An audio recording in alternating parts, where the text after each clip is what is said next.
मायबाप प्रेक्षक हो, सध्या आपल्याला अनेक समस्या भेडसावत आहे. त्याच्यामध्ये कचरा ही एक होत. कचरा आपल्या गावापासून ते अगदी जगाच्या कानाकोपऱ्यापर्यंत आपल्या सगळ्यांना भेडसावणारी समस्या म्हणजे कचरा. अक्षरशः अगदी या कचऱ्यामुळे डोक्याला ताप झालाय. दररोजच्या भांडणाचं ते कारण झाले. पण हाच कचरा तोट्याचा नसून फायद्याचा आहे बरं का. काय म्हणताय? कचरा फायद्याचा आहे. कसा ते आम्ही सांगतो. आमच्या शाळेतील 9वी क चे विद्यार्थी आपणासमोर एक धमाल नाटक सादर करणार आहेत. नाटकाचं नाव आहे स्वच्छता काळाची गरज.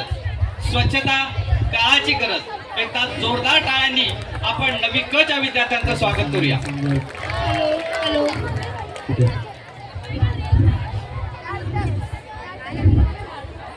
अहो मंडळी, आज मी तुमच्या समोर एक गाणं सादर करणार आहे. ओके, आपल्याला कसे नाही समजायचे हो, आपल्याला कसे नाही समजायचे, आपल्याला कसे नाही समजायचे हो, आपल्याला कसे नाही समजायचे. उघड्यावरती शौच करता, उघड्यावरती शौच करता, हिरी काठी कपडे धुता, हिरी काठी कपडे धुता. अहो जंतू कसे नाही पसरायचे हो, आपल्याला बरे कधी समजायचे, आपल्याला बरे कधी समजायचे हो, आपल्याला बरे कधी समजायचे. लांबून कचरा फेकत असता, लांबून कचरा फेकत असता, इकडे तिकडे थुंकत असता, इकडे तिकडे थुंकत असता. जंतू कसे नाही पसरायचे हो, आपल्याला बरे कधी समजायचे, आपल्याला बरे कधी समजायचे हो, आपल्याला बरे कधी समजायचे.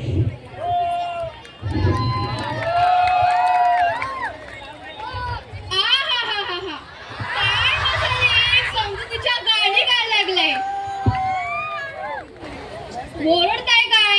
तुम्हाला सांगते, लहानपणी या पाट्याला म्हटलं कविता पाठ कर, पाठ कर, पाठ कर, तर कसलं काय. आणि आता बघा स्वच्छतेच्या गाणी गातोय. आणि हो, आपण कितीही शिकलो ना तरी आपल्याला स्वच्छतेचं महत्व कधीच कळायचं नाही. आता काय, पुढे तर कधीच नाही. त्या तुम्हाला एक गंमत सांगते. आमच्या गावाचं नाव माहितीये? सुंदर गाव. बाकी कसं पडलं कुणास ठाऊक. सगळीकडे नुसती घाण घाण. शी,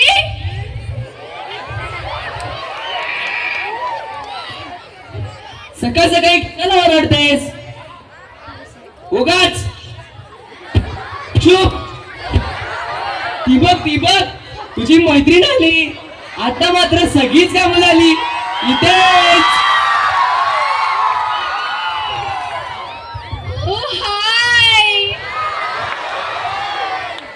काय ग चमके?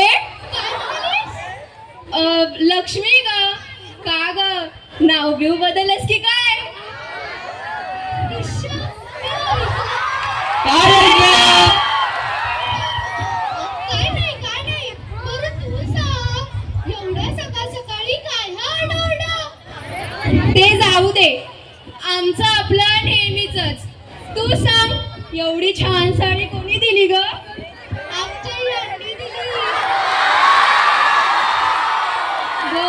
बर, पण काय ग टवळे? लक्ष्मी ग, तू पण काही पण ऐकायला लागलीस. बरं तू सांग, काय म्हणत होतीस? अगं मी म्हटलं, एवढ्या सकाळी सकाळी एवढी नदून टडून चाललीस कुठे? अगं हॉस्पिटलात चालले ग. आमच्या घरचे सगळे आजारी पडलेत ना, म्हणून. बर, येताना थोडी बाजारपेठ करीन म्हटलं. बर. पण काय ग, एवढ्या सकाळ सकाळी तुमचं एवढं आरडाओरडा काय चाललंय? मला तिथपर्यंत आवाज ऐकू येत होता. काही विशेष नाही, आमचं तेच दररोजचं स्वच्छता अभियान. नको ग बाई, नाव काढूस त्याचं. का ग? अगं तुला सांगते, रोज साफ सफाई करून जीव नुसता मेटाकुटीला आलाय बघ. बाई माणसाच्या आयुष्यात स्वच्छता ही पाचवीतच पुजलेली आहे. अगदी बरोबर बोललीस बघ. नाहीतर काय, बघ ना, गणपती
म्हणजे तुम्ही सगळेजण उघड्यावर घराशेजारी कचरा टाकतात?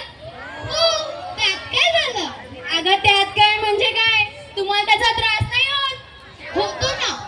तिथे नवीन राहायला आल्यावर त्याचं घाण उग्र वास यायचा, त्याचा त्रास व्हायचा. पावसाळ्यात थोडं चिखल होतो, पण करायचं आपलं कसं तरी ऍडजस्ट. अहो मावशी, या तुमच्या सगळ्यांच्या ऍडजस्ट करण्यामुळे आपल्या गावात घाणीचं साम्राज्य निर्माण झालं आहे. लहान मुले तरुण सतत आजारी पडत असतात. स्वच्छतेची अधिवेशनं फक्त आणि फक्त कागदावरच आहेत. हो हो हो, मला कळतंय, पण करणार काय? त्यावर काहीच उपाय नाही. उपाय आहे. हो काका.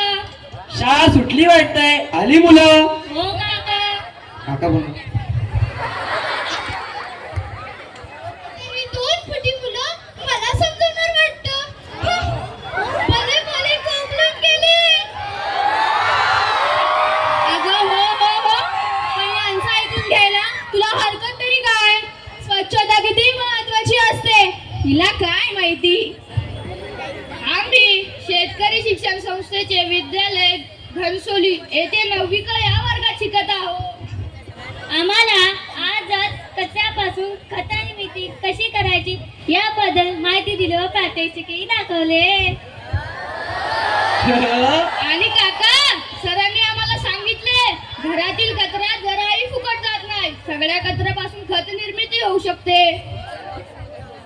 हो, त्यासाठी महाराष्ट्र शासनाने वेळोवेळी आपल्या सांगितल्याप्रमाणे सुका कचरा व ओला कचरा वेगवेगळा गोळा करून ठेवायचा. अगं पण यांना किती पण सांग, हे ओला आणि सुका एकत्रच टाकतील. हो हो हो, मला कळतंय, पण तो एवढा साठवलेला कचरा टाकायचा कुठे? शी. हो काकू, आपल्या सुंदर गावात रोज सकाळी कचरा गाडी येते की, त्यावेळी तो कचरा त्या गाडीत टाकायचा. अरे पण हे गाडीवाले एवढा जमा केलेला कचरा टाकतात कुठे?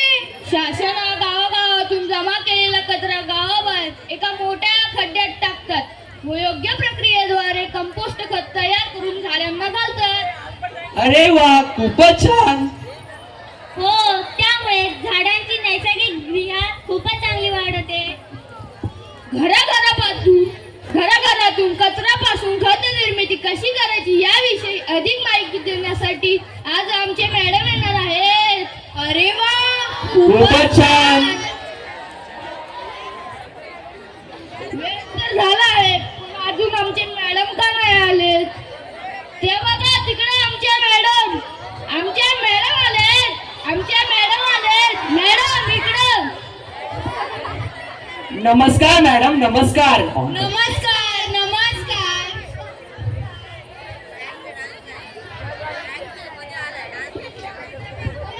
आज आमच्या गावात कसं काय येणं केलं?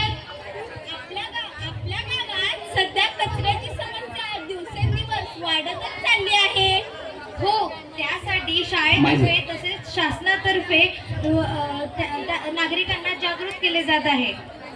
तरीही नागरिकांमध्ये अत्यंत अज्ञान व उदासीनता दिसत आहे, नाही का? हो, बरोबर आहे. कचरा मुबलक प्रमाणात जमा झाल्यावर खत निर्मितीसाठी एक मोठ्या डब्यात किंवा बादलीमध्ये होता. पण खत तयार कसे करायचे? सांगते. प्रथम एक डब्बा किंवा मोठी बादली घ्या, त्याला स्वच्छ करून घ्या. त्यामध्ये उसाच्या चिपड्यांचा एक हलका थर लावा. त्यामध्ये सुका कचरा टाका व त्यावरती पुन्हा एक हलका उसाच्या चिपड्याचा थर लावा आणि त्यावर ओला कचरा टाका आणि त्यावरती स्वच्छ पाण्याचे थोडेसे शिंतोडे टाका. बघा खत कसे मस्त तयार होते. अरे वा, किती सोपं आहे खत तयार करणे. दिवस सकाळी थोडे पाणी होता व त्यानंतर तयार झालेले खत तुमच्या झाडांना घाला. झाडांची नैसर्गिकरित्या चांगली वाढ होते. अरे वा, किती बरं झालं तुम्ही आलात. तुम्ही आमचे डोळे उघडलेत. काय मंडळी, उघडलेत ना डोळे? आणि आज तुम्ही आम्हाला कचऱ्यापासून खत निर्मिती कशी करायची ह्याची खूप छान कल्पना दिलीत बरं. तुमचे खूप खूप आभार. आभार आहेत ना? मॅडम मॅडम मॅडम, तुम्ही आम्हाला खूपच छान माहिती दिली बरं का. धन्यवाद धन्यवाद धन्यवाद धन्यवाद. पण चुप! आता मंडळी कचरा ठेवणार का? कुठे टाकणार? ऐकाय नाहीत? कचरा हा निळा व हिरव्या डब्यात असा वेगवेगळा करून ठेवायचा.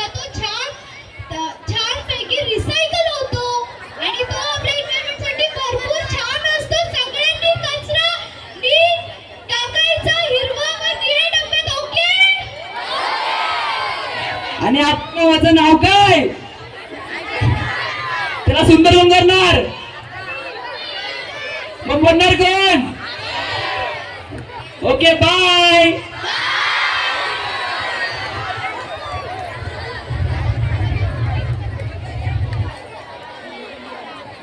खरंच आपल्या बालकलाकारांनी खूप सुंदर असा संदेश आपल्याला दिलेला आहे.